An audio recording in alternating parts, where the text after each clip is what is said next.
സംസാരിക്കുന്നതാണോ രസം? എനിക്ക് voice over ചെയ്ത് ഞാൻ മടുത്തു. അപ്പൊ വിദ്യാനോ നമുക്ക് ഇന്നത്തെ വോയിസ് ഓവർ തുടങ്ങാം.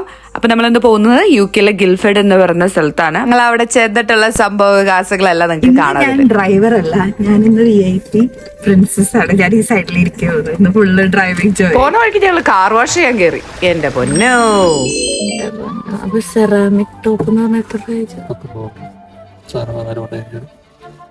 അറിയില്ല. എനിക്ക് ഇന്ത്യൻ റുപ്പീസിലേക്ക് കൺവേർട്ട് ചെയ്തിരുന്നിട്ട് സമാധാനം ഇല്ല.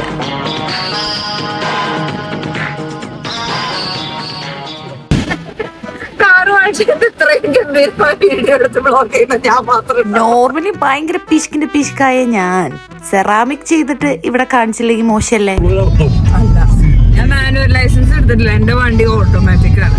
അപ്പൊ അതുകൊണ്ട് തന്നെ എനിക്ക് മാനുവൽ ഓടിച്ചു കഴിഞ്ഞാൽ പോലീസ് പിടിക്കും. അതുകൊണ്ടാണ് ഞാൻ ഈ വണ്ടി ഓടിക്കാൻ. എനിക്ക് നാട്ടിൽ ലൈസൻസ്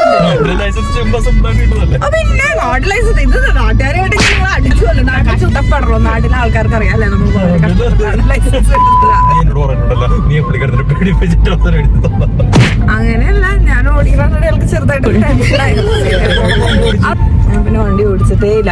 നാട്ടിലുള്ള എല്ലാ പെണ്ണുങ്ങളുടെ അവസ്ഥ തന്നെയാണ്. അവര് വണ്ടിയിൽ ലൈസൻസ് എടുക്കും, പക്ഷെ ഒരിക്കലും വണ്ടി ഓടിക്കില്ല. അങ്ങനെ അതെ, ഞങ്ങൾ ഷോപ്പിംഗ് സെന്റർ എത്തി. അവിടെ ചെന്ന് കഴിഞ്ഞാലും ആദ്യത്തെ നമ്മുടെ സംഭവം എന്താ അത് ചോദിക്കണോ? ഓഫ് കോഴ്സ് തീറ്റ. That is tofu, that is spring roll, that is pumpkin. Usually ഞങ്ങൾ ഇങ്ങനത്തെ ജങ്ക് ഫുഡൊന്നും അധികം കഴിക്കാറില്ല. പക്ഷെ വീക്കെൻഡ് യെസ്, ഞങ്ങൾ നോർമലി വലിയ പ്ലാനിങ് ഒന്നും ചെയ്യാറില്ല, കാരണം ഒന്നും നടക്കാറില്ല. പക്ഷെ അവിടെ ചെന്നപ്പോൾ ഒരു യോഗത്തിന്റെ സംഭവം കണ്ടു. അപ്പൊ ഞങ്ങൾ അത് ടേസ്റ്റ് ചെയ്ത് നോക്കാമെന്ന് പറഞ്ഞ് എല്ലാവരും കൂടി ഒരെണ്ണം മേടിച്ച് ഷെയർ ചെയ്ത് കഴിച്ചു. എവിടെ പോയാലും എസ്കലേറ്റർ കണ്ടു കഴിഞ്ഞ് കഴിഞ്ഞാൽ എന്റെ ലുട്ടാപ്പി വിടില്ല. ഇതെല്ലാ പാരന്റ്സിന്റെ അവസ്ഥ തന്നെയാണ്. ഇവിടെ നിന്ന് പിടിച്ചു വലിച്ച് അവനെ ഞങ്ങൾ പുറത്തേക്ക് ഇറക്കി. അപ്പത്തേ അവിടെ ഒരു പേസ്ട്രി ഷോപ്പ്. കാലറി എല്ലാം കൗണ്ട് ചെയ്ത് ഞങ്ങൾ ആലോചിച്ചു, ഒരു പേസ്ട്രി കൂടി കഴിക്കാൻ സാധനമുണ്ട്. രണ്ടുപേരും കൂടി ഒരു പേസ്ട്രി മേടിച്ച് ഞങ്ങൾ കഴിച്ചു. ഇത് കാണുമ്പോൾ നിങ്ങൾ വിചാരിക്കും, എന്തൊരു പിശുക്കരാവരെന്ന്. നമ്മൾ തൃശ്ശൂരുകാരുടെ മാനം കാക്കണല്ലോ. അത് മാത്രല്ല, ഈ കാലറി എല്ലാം നമ്മൾ തന്നെ ബേൺ ചെയ്യണ്ടേ? വേറെ എന്ത് വാങ്ങണേലും പിശുക്കുണ്ടെങ്കിലും ഈ സ്കിൻ കെയറും മേക്കപ്പും വാങ്ങാൻ എനിക്ക് ഒരു മടിയില്ല. ഞാൻ സ്ഥിരം ഉപയോഗിക്കുന്ന ഈ ഗ്ലൈക്കോളിക് ആസിഡ് എക്സ്ഫോളിയേറ്ററും മൾട്ടിപെപ്റ്റൈഡ് സെറും ഒരു കൺസീലർ, മാക്കിന്റെ കൺസീലർ ഞാൻ മഞ്ചിന്റെ റിവ്യൂ ആർക്കെങ്കിലും വേണമെങ്കിൽ മെസ്സേജ് ചെയ്തോളൂ. ഞാൻ ഒരു ഷോപ്പും വിട്ടുകൊടുക്കാതെ സാറ, ഹോളിസ്റ്റർ, അവിടെയുള്ള സകല ഷോപ്പും കയറി ഒരു ഓറഞ്ച് ജ്യൂസും കഴിച്ച് ഞാൻ ചുമ്മാ അവിടെ ഇരുന്ന് ഒന്നും വാങ്ങിയില്ല. ഞങ്ങൾ വളരെ റെസ്പോൺസിബിൾ ആയ പാരന്റ്സ് ആയതുകൊണ്ട് കൊച്ചിന്റെ പാല് കഴിഞ്ഞ് ഞങ്ങൾ അറിഞ്ഞില്ലായിരുന്നു. അതുകൊണ്ട് മാർക്കറ്റ് സ്പെൻസറിൽ പോയി ഞങ്ങൾ പാലും മേടിച്ച് അതിന്റെ ഇടയ്ക്ക് കൊച്ചിന്റെ ഈ വികൃതികളും ഞാൻ ആസ്വദിച്ച് അവിടെ ഇരുന്നു. ആ ആസ്വാദനത്തിന്റെ ഇന്റൻസിറ്റി കുട്ടികളുള്ളവരോട് ചോദിച്ചു കഴിഞ്ഞാൽ മനസ്സിലാവും.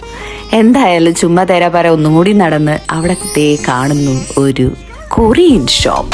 സ്വീറ്റ്സോ ചോക്ലേറ്റോ കഴിക്കാതെ എന്റെ വരെ കണ്ണുപെട്ടത് ഈ കിക്കാറ്റിന്റെ കളക്ഷനിലാണ്. എന്തോരം വെറൈറ്റീസ് ആയിരുന്നു അറിയാം. ഞാൻ ജീവിതത്തിൽ ആദ്യമായിട്ട് കാണുന്നത് ഇത്രയധികം ഫ്ലേവേഴ്സ്. ജോ എന്തോ വീട്ടിലെത്തിയ പോലെ ഭയങ്കരമായിട്ട് എന്തൊക്കെയോ കിടന്ന് തരയുന്നുണ്ടായിരുന്നു. അവസാനം എന്തോ കണ്ടുപിടിച്ചു പുള്ളി. അതേ കണ്ടോ, എന്തോരുണ്ട് കപ്പ് നൂഡിൽസ് അല്ലേ? ജോ എന്താ വാങ്ങിച്ചേണേ? എന്തിനുള്ളതാ?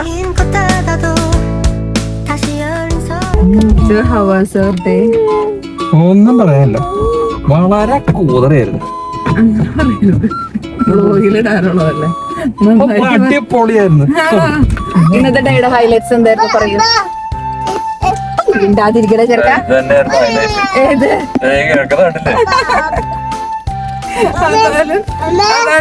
എന്തായിരുന്നു ഇന്നത്തെ ദിവസം ചോദിക്കാൻ ഏറ്റവും ഇഷ്ടമായത്? എന്റെ പൂർണ്ണ ദൈവങ്ങളെ ഒന്ന് മിണ്ടാതിരിക്കോ പ്ലീസ്. ഞാൻ ഇഷ്ടപ്പെട്ടു. അങ്ങനെ പറയരുത്. നമ്മള് ജീവിതത്തിലെല്ലാം മൊമെന്റ് എൻജോയ് ചെയ്യാൻ പഠിക്കണം കേട്ടോ. ഇത്രയും ശോകാണ്.